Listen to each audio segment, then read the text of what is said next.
Good evening, church family. We just wanted to present a short video to let you know what our thoughts are about meeting during the COVID-19 pandemic.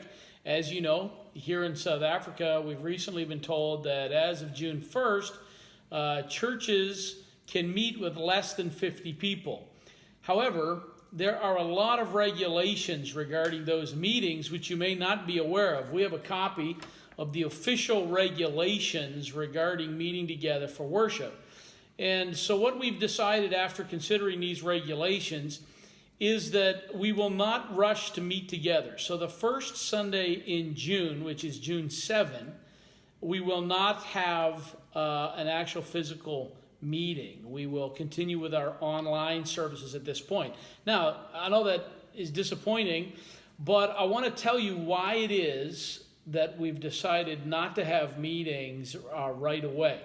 First of all, there is a regulation on the Government Gazette schedule of regulations regarding meeting for worship that says this: places of worship may meet, which means any place or premises usually used for religious purposes. Since we meet in our house, you know and I know that this is not a place that is usually used for religious purposes. It's my home where I live. And so we're a little uneasy about the regulation which stipulates we shouldn't be meeting unless we're meeting in a place that's usually used for worship. So we're also worried about our testimony in the community. If people around us see us hosting meetings here, we're concerned that we could damage our testimony with the residents of Belvedere, where my house is. So that's number one reason we've decided just to hold off for now on the meetings. Another reason, and this is probably subject to interpretation, as all of these things are, and we could probably argue around it, but there's a point here on reopening for worship, and it says religious organizations should, where possible, convene services through virtual platforms, online, social media. And of course, as you all know, we can continue with the YouTube videos. There isn't anything really preventing us from doing that. And so in accordance with this regulation, we feel that at least for now, we are probably able to stay online, at least at the very beginning of the transition to level 3, to give ourselves some time.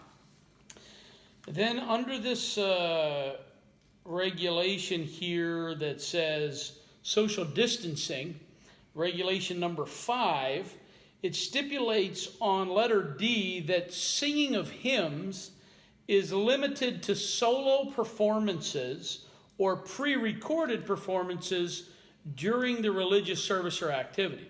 So essentially, other than somebody singing a solo, there will be no singing as part of our gathering. And as you know, singing is a critical piece of what we do when we meet together in lifting our voices in worship to the Lord. So not only would we have to be wearing masks all the time, but we are not allowed to sing, which takes away half of the service that we would normally have.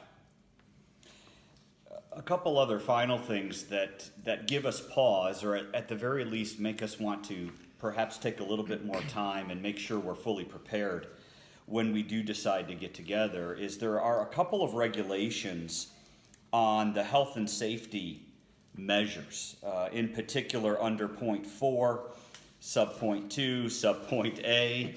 This is reading like a law code for sure. It says that we must screen every person entering the place of worship for symptoms associated with COVID-19, primarily fever, but also cough, sore throat, shortness of breath. And we're confident that all of you would cooperate with this. That's not the problem. But the question is really, are we ready to have that in place right away? Are we ready to do that? And then toward the end of the regulations, under points 7 and 8, there's all kinds of expectations that we would be tracking attendance, that we would be taking note of not only the people that come to our services, but the people who stay in the homes of people who come to our services. Contact tracing must be done in case anything arises. And so, again, we're positive you all would cooperate with this. That's not really the point. The point is, are we ready immediately to begin these protocols the way they're spelled out here? And at this point, we feel that just a little bit more patience, waiting another couple of weeks, we'll meet again, make further decisions. We think that's the wisest way to go for now. All right, so George and I, along with our wives, will commit to meeting every 2 weeks just to check on the COVID-19 numbers in our community.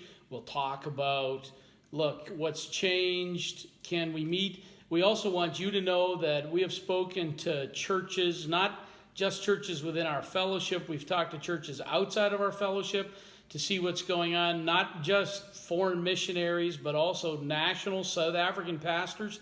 And we have found many more people are not meeting than are actually meeting. Even the Anglican Church is not going to be holding services right away. So we feel like the collective wisdom here is that we should be cautious in our approach. We've given you the regulations, the reasons why, but we're telling you we are committed to meeting together, and we want to meet together. But we want to be wise, careful, and we want to be in compliance with what the regulation stipulates for us. We think you understand that. We've been trying to hold a good testimony all the way through this. So it's not that we don't want to meet together. In fact, the consensus was in our conversation that we all are desperate to meet together, but we want to make sure that we can do it in such a way that protects our membership and also in such a way that honors the guidelines of the country in which we find ourselves. So that's our decision for now. We'll let you know in 2 weeks. We'll meet again. We'll talk again. And as you know, this is a very dynamic process, so things could change. And if they do change, then we'll schedule our first meeting. We'll get the steps in place that we need. And in the meantime, we'll seek clarification on things like, can we actually meet in a house? Is that a legitimate place to meet? As you know, we've struggled to find a permanent place to meet regularly. So that's where we're at. We're sorry. We won't meet in person on the 7th of June, but you've been faithfully tuning in and coming to our Zoom follow-up times, and we'll continue those for the time being. Anything else you can think of, George? Just to let you know, if you have questions, feedback, not necessarily want to clutter up the WhatsApp group with, some raging debate as to what should or shouldn't be done. But honestly, if you have constructive input, suggestions, maybe you're hearing of something someone else is doing somewhere and it might be a good idea to apply in our situation, please keep communicating. Please stay involved in this process. We need wisdom. We need direction from the Lord, first and foremost. But as a congregation, we want to move ahead together. We understand that there won't always be agreement on every little decision that's made. Herb has said many times over the course of this week as we've been talking, this is a time where we must really show grace to one another, because some of you are very fearful. Others of you are not fearful at all. Some of you are in the category of people who are most vulnerable. Others have been ready to meet, 2 months ago. So as long as we show each other grace, we give it a little more time, we continue to communicate, and most importantly, we take these things before the Lord. We think we can do this in a way that will ultimately glorify Him. Right. The truth is, even the regulations stipulate that no one over 60 should be present in the gatherings because they're in a high-risk category. So just the collective understanding that we've come to is that for now we'll take a cautious approach to reopening. We'll continue our online services, so no meetings right away come the start of level 3, but we'll keep you posted and abreast of details, and we'd love to hear from you in terms of your thoughts and ideas. All right, so we hope you have a good evening. We're getting warm by the fire. In fact, it's a little too warm by the fire. So thanks for your time and careful attention. We love you. We miss you.